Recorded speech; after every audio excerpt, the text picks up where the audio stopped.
ফুল ফোটানো সারা বেলার খেলা। তোমার ঘরে বসত করে কয় সোনা মনে জানো না।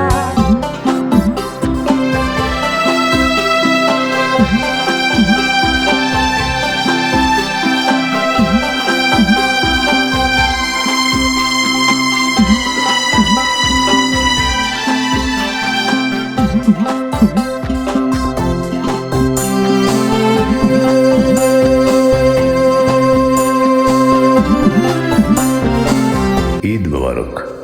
বন্ধুরা কেমন আছেন সবাই? আশা করি ভালো আছেন। শহরে কিংবা গ্রামে, দেশে কিংবা দেশের বাইরে যারাই এই মুহূর্তে আমার ভিডিওটি দেখছেন, সবার জন্য ঈদ মোবারক। সবাই ভালো থাকেন। ভালো মন্দ সুখ দুঃখ মিলিয়েই জীবন। ঈদ উদযাপন উপলক্ষে হাজির হয়েছে আমি নিশিতা বড়ুয়াকে নিয়ে। চমৎকার একজন কণ্ঠশিল্পী নিশিতা বড়ুয়া।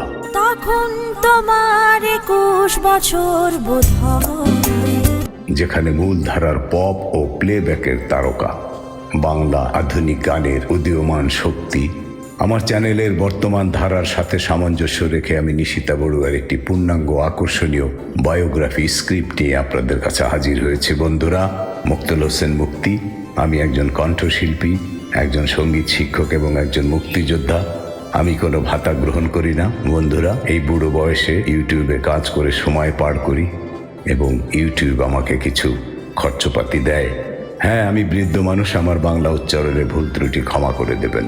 চলুন তাহলে শুরু করা যাক। এর মাধ্যমে যতটুকু মানুষের ভালোবাসা পাওয়া যায়, আমার মনে হয় না সেটা আর কোনো কিছুর মাধ্যমে পাওয়া যায়। সুরের জাদুকরী ও ক্লোজ আপ তারকা নিশিতা বড়ুয়া। রং ধনু ভালো লাগে, নীল আকাশ ভালো লাগে। ভালো লাগে এক চিলতে রোদ, অকারণে করে ভুল। এই একটি গানের লাইন শুনলেই যার মিষ্টি চেহারা চোখের সামনে ভেসে ওঠে, তিনি আর কেউ নন বন্ধুরা, আমাদের সবার প্রিয় কণ্ঠশিল্পী নিশিতা বড়ুয়া, যার কণ্ঠের স্নিগ্ধতার হাসির মায়ায় বুঁদ হয়ে থাকে বাংলার লাখো সঙ্গীত প্রেমী। শূন্যতার মাঝে গরিবিনী সুতোর মালা, আমি তখন অষ্টাদশীর ছোঁয়া। মাঠে ফুল ফোটানো সারা বেলার খেলা। তোমার ঘরে বসত করে কয় সোনা মনে জানো না। আজকের এই বিশেষ প্রতিবেদনে আমরা জানব নিশিতা বড়ুয়ার শৈশব, তার তারকা হয়ে ওঠার লড়াই এবং ব্যক্তিগত জীবনের কিছু অজানা তথ্য। বন্ধুরা, পুরো ভিডিওটি দেখার জন্য এবং নিশিতা বড়ুয়া সম্পর্কে জানবার জন্য আমাদের সাথেই থাকুন এবং সাবস্ক্রাইব করতে ভুলবেন না যেন। সারাটা দিন বৃথা গেল। জন্ম ও শৈশব। নিশিতা বড়ুয়ার জন্ম 15 জুলাই কুমিল্লার এক সম্ভ্রান্ত বড়ুয়া পরিবারে। তার বাবা সাক্ষ্যপদ বড়ুয়া ছিলেন কুমিল্লা ভিক্টোরিয়া সরকারি কলেজের একজন শিক্ষক। পৈতৃক নিবাস চট্টগ্রামের পটিয়ায় হলেও বাবার চাকরির সুবাদে তাঁর বেড়ে ওঠা কুমিল্লায়। ছোটবেলা থেকেই গানের প্রতি এক অদম্য টান ছিল নিশিতার। পরিবারের অনুপ্রেরণায় তার সুরের হাতেখড়ি হয় খুব অল্প বয়সে। তারকা হয়ে ওঠার গল্প। Close up one. নিশিতার জীবনের মোড় ঘুরে যায় 2006 সালে। বাংলাদেশের জনপ্রিয় reality show close up one তোমাকেই খুঁজছে বাংলাদেশ এর মাধ্যমে সারা দেশের মানুষের নজর কাড়েন তিনি। সারা দেশের মানুষের নজর কাড়েন তিনি। প্রতিযোগিতায় দ্বিতীয় রানার আপ হলেও তার কণ্ঠের স্বাতন্ত্র্য বোধ তাকে রাতারাতি জনপ্রিয়তার তুঙ্গে পৌঁছে দেয়। বিশেষ করে পার্থ বড়ুয়ার সুরে রং ধনু ভালো লাগে গানটি তাকে সঙ্গীত জগতের এক অনন্য উচ্চতায় নিয়ে যায়। ও বন্ধু তোমায় মনে পড়ে, বন্ধু। ডাক আসে বিভিন্ন টিভি চ্যানেল থেকে, ডাক আসে বিভিন্ন মঞ্চে, ডাক আসে দেশে এবং বিদেশে। সঙ্গীত কেরিয়ার ও সাফল্য, এরপর আর পিছু ফিরে তাকাতে হয়নি নিশিতা বড়ুয়াকে। 2007 সালে মুক্তি পায় তাঁর প্রথম একক অ্যালবাম আমায় নিয়ে চলো। মাঠে ফুল ফোটানো সারা বেলার খেলা। তোমার ঘরে বসত করে কয় সোনা মনে জানো না। সিনেমার প্লেব্যাক থেকে শুরু করে বিজ্ঞাপনের জিঙ্গেল, সবখানেই নিশিতার জয় জয়কার।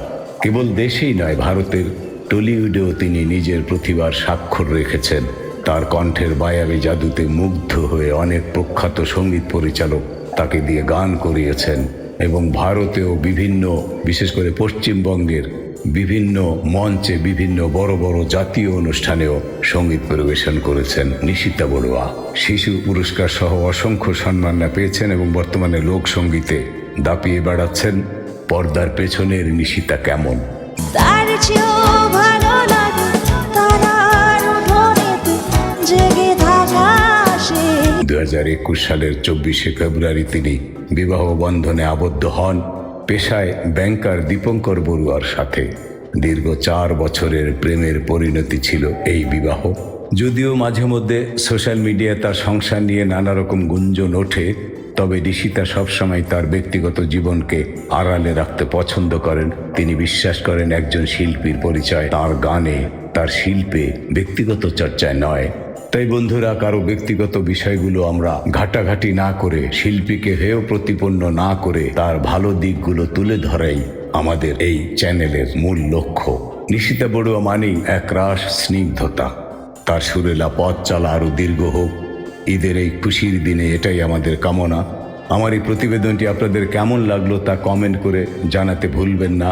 আর কোন কোন শিল্পীর বায়োগ্রাফি আপনারা জানতে চান জানালে খুশি হব। আর হ্যাঁ বন্ধুরা, এখনই সাবস্ক্রাইব করে আমাকে 70,000-এর মাইল ফলকে স্পর্শ করতে সাহায্য করুন। সবাইকে আবারও ঈদ মোবারক।